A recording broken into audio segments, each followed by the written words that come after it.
ഓരോരുത്തരും ഈ ചെറിയ കുഞ്ഞുങ്ങൾ രക്ഷപ്പെട്ട് മാതാപിതാക്കളും മറ്റുപോയവരൊക്കെ ഇഷ്ടം പോലെ നമ്മൾ കണ്ടു. അങ്ങനെയൊക്കെ കണ്ടുകൊണ്ടാണ് നമ്മൾ ആ കുഞ്ഞുങ്ങൾ, നമുക്കും ഒരു 4 മാസം പ്രായമുള്ള കൊച്ചുണ്ട്, 4 വയസ്സുള്ള കൊച്ചുണ്ട്. അപ്പൊ നമുക്ക് 2 പിള്ളേരുള്ളതുകൊണ്ട് ഒരു നേരം ഭക്ഷണം കിട്ടിയില്ലേ പിള്ളേർ കരയുന്നത് നമ്മൾ കണ്ടുകൊണ്ടിരിക്കുന്നതാണ്. അപ്പൊ ആ ഒരു ബുദ്ധിമുട്ട് നമുക്ക് മനസ്സിലായതുകൊണ്ടാണ് നമ്മൾ വൈഫിനോടും കൂടെ ആലോചിച്ച് കഴിഞ്ഞപ്പം അവൾക്കും പൂർണ്ണ സമ്മതമാണ്. അങ്ങനെയാണ് ഇങ്ങനെ ഒരു കമന്റ് ഇടാനുള്ള പ്രചോദനം ഉണ്ടായത്. നമസ്കാരം, മലയാളി വാർത്തയിലേക്ക് സ്വാഗതം. വയനാട്ടിലെ ദുരന്തത്തിലകപ്പെട്ട കുഞ്ഞുമക്കൾക്ക് മുലപ്പാൽ ആവശ്യമുണ്ടെങ്കിൽ അറിയിക്കണേ, എൻ്റെ ഭാര്യ റെഡിയാണ്. ഒരൊറ്റ കമന്റ്. ദുരന്തമുഖത്ത് മനുഷ്യത്വത്തിന്റെ മറ്റൊരു ഉദാഹരണമായി മാറിയിരിക്കുകയാണ് ഇടുക്കി ഉപ്പുതുറ സ്വദേശി സജിൻ പാറേക്കരയും ഭാര്യ ഭാവനയും.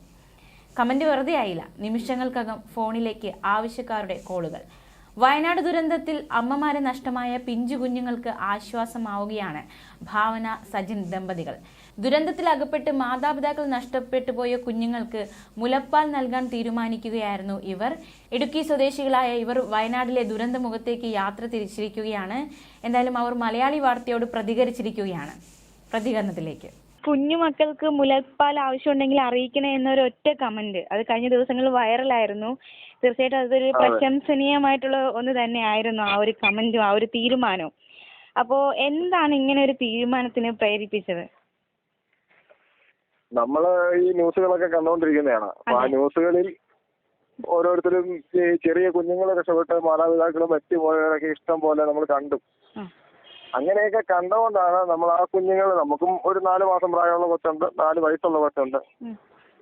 അപ്പൊ നമുക്ക് 2 പിള്ളേരുള്ളതുകൊണ്ട് ഒരു നേരം ഭക്ഷണം കിട്ടിയില്ലേ പിള്ളേർ കരയുന്നത് നമ്മൾ കണ്ടുകൊണ്ടിരിക്കുന്നതാണ്. അപ്പൊ ആ ഒരു ബുദ്ധിമുട്ട് നമുക്ക് മനസ്സിലായതുകൊണ്ടാണ് നമ്മൾ വൈഫിനോടും കൂടെ ആലോചിച്ച് കഴിഞ്ഞപ്പം അവൾക്കും പൂർണ്ണ സമ്മതമാണ്. അങ്ങനെയാണ് ഇങ്ങനെ ഒരു കമന്റ് ഇടാനുള്ള പ്രചോദനം ഉണ്ടായത്. ഓക്കെ. അപ്പോ ഇപ്പൊ വയനാട്ടിലേക്ക് പോയിക്കൊണ്ടിരിക്കുകയാണ് അല്ലേ? അതെ അതെ. നമ്മളിന്നലെ ആ ന്യൂസ് ഇടുക്കിയിലാണ്. ന്യൂസ് വന്ന് അന്നേരം തന്നെ നമ്മളെ അവിടുന്ന് കോണ്ടാക്ട് ചെയ്തിരുന്നു. അപ്പം കോണ്ടാക്ട് ചെയ്ത് കഴിഞ്ഞപ്പോൾ നമ്മളോട് രാത്രി തന്നെ ഇറങ്ങാമെന്ന് ചോദിച്ചു. നമ്മൾ ഇന്നലെ 12 മണിക്ക് യാത്ര തിരിച്ചാ. ആരാണ് കോണ്ടാക്ട് ചെയ്തത്? സംഘടനകളാണോ അതോ? അല്ല, എന്നെ 2-3 നമുക്ക് അവിടെ ഉള്ള ആളുകളെ അത്രയും അറിയത്തില്ല. ഒരു 3 പേര് എന്നെ വിളിച്ചിട്ടുണ്ടായിരുന്നു അവിടുന്ന് തന്നെ. പിന്നെ ക്യാമ്പിൽ നിന്ന് വിളിക്കുന്ന 2 കുട്ടികളുണ്ട്, എങ്ങനെ എത്തിച്ചേരാൻ പറ്റുമോ എന്ന് ചോദിച്ചു. അങ്ങനെയാണ് രാത്രി തന്നെ പിള്ളേരെയായിട്ട് ഇറങ്ങിയത്. അപ്പൊ കോള് വന്ന ഉടനെ തന്നെ ഇടുക്കിയിൽ നിന്ന് രാത്രി 12 മണിയോടെ നിങ്ങൾ വയനാട്ടിലേക്ക് തിരിച്ചിരിക്കുകയാണ്. അതെ അതെ അതെ അതെ. അപ്പൊ എങ്ങനെയാണ് അവിടേക്ക് പോകുന്നത്? ഞാൻ ഡ്രൈവിംഗ് ആണ്. അപ്പൊ എനിക്കുള്ള ഒരു പിക്കപ്പ്, ആ പിക്കപ്പിൽ തന്നെ നമ്മൾ പോകുന്നത്. ഓക്കെ.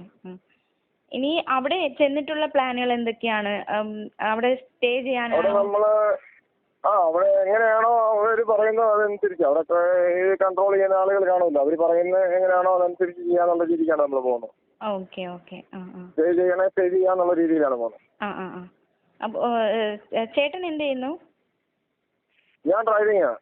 ഭാര്യ എന്ത് ചെയ്യാണ്? വീട്ടിൽ തന്നെയാണ്, ഹൗസ് വൈഫാണ്. ഓക്കെ.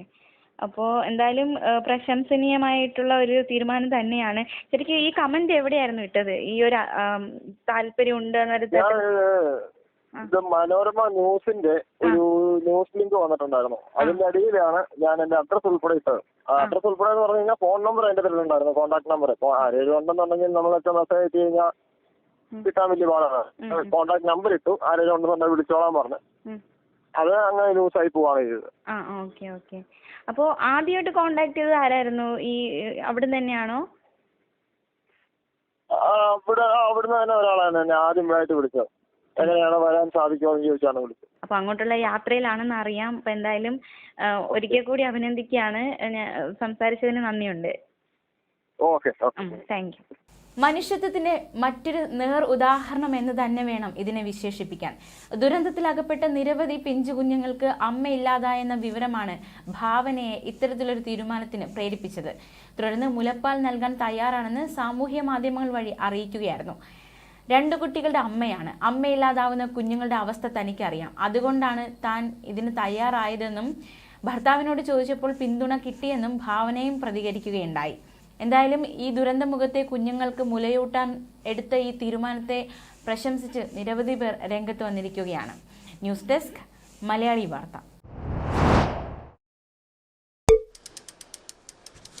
നന്ദി.